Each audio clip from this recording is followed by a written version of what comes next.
sekarang itu tidak ada lagi, bukan tidak lagi, sudah semakin berkurang loyal kepada perusahaan. Yes, I see that point. Tetapi loyalnya itu lebih kepada profesi. Siapa yang bisa menghargai profesi saya yang lebih baik, itu yang di situ akan mendapatkan perusahaan mendapat benefit. Karena kalau misalnya loyal ke perusahaan tanpa ada nilai yang kita bawa, tidak akan banyak manfaat buat perusahaan.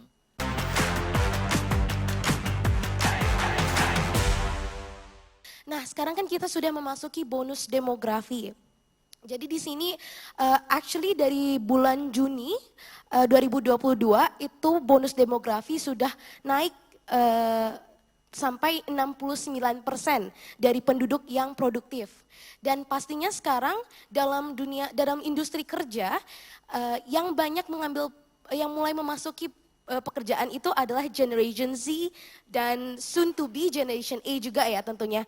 Jadi di sini the main or the big question nih juga untuk perusahaan, apa kekhawatiran nih yang dimiliki dari setiap perusahaan mengenai Generation Z, karena di sini Generation Z itu terdapat labeling dari beberapa senior seperti baby boomers, Generation X. Jadi di sini ada dikatakan kalau Generation Z itu dilabel sebagai Generation Strawberry. Bapak pernah dengar Generation Strawberry ya? Dan sebetulnya saya nggak mau dengar tentang labeling itu.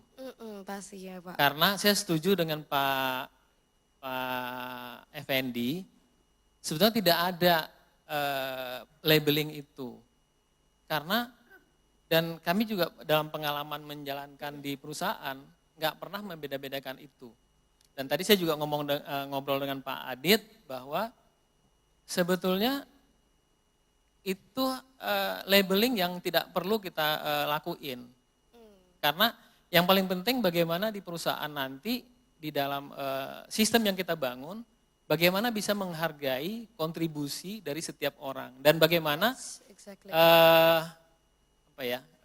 memberikan playing field atau space bagi semua generasi untuk bisa berkontribusi. Yes. Jadi sebetulnya Keisha nggak ada labeling itu. Jadi jangan melabeling diri sendiri dengan strawberry lah, inilah, karena beda waktu lahir, mungkin beda masa, beda kondisi, tetapi perusahaan bagaimana bisa menghargai kontribusi. Kalau saya lihat dari Pak Adit tadi, saya sempat catat nih ya, saya mohon izin saya ngeliat ke PAN nih. Yang dari yang disampaikan oleh Pak Adit kemarin.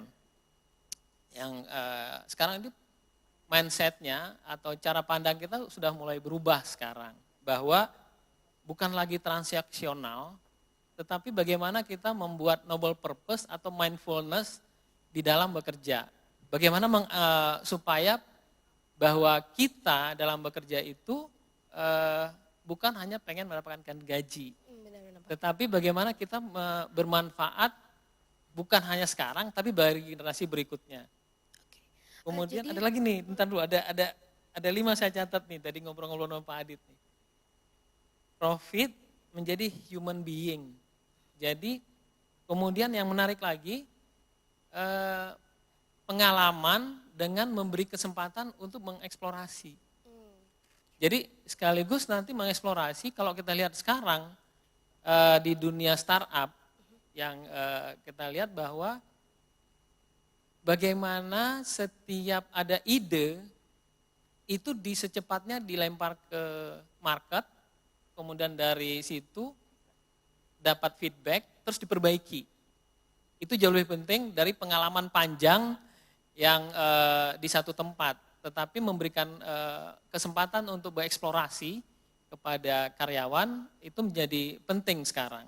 Kemudian ada lagi penghargaan bukan lagi kepada kinerja, tetapi kepada kontribusi besar yang diberikan oleh setiap karyawan. Yang terakhir, ini yang terakhir juga salah satunya adalah sebetulnya apakah bisa kita dengan gaji memotivasi? karena besok hari ini naik gaji, besok udah lupa dia. Nah, bagaimana lagi-lagi bahwa sekarang itu sudah berubah, bukan tidak ada perbedaan antara.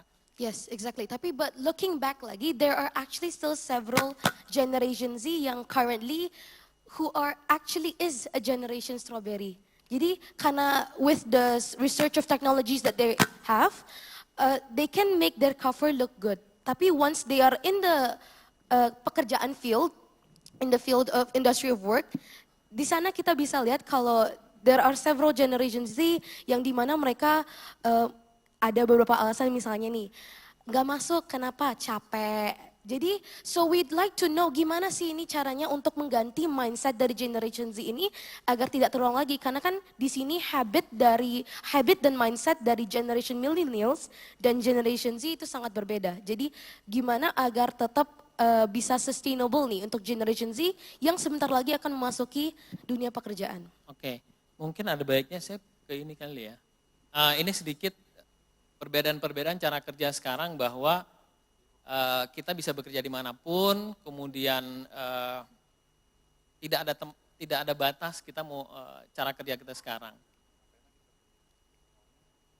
Nah, pilihan-pilihan ini dari penelitian aja sih sebetulnya.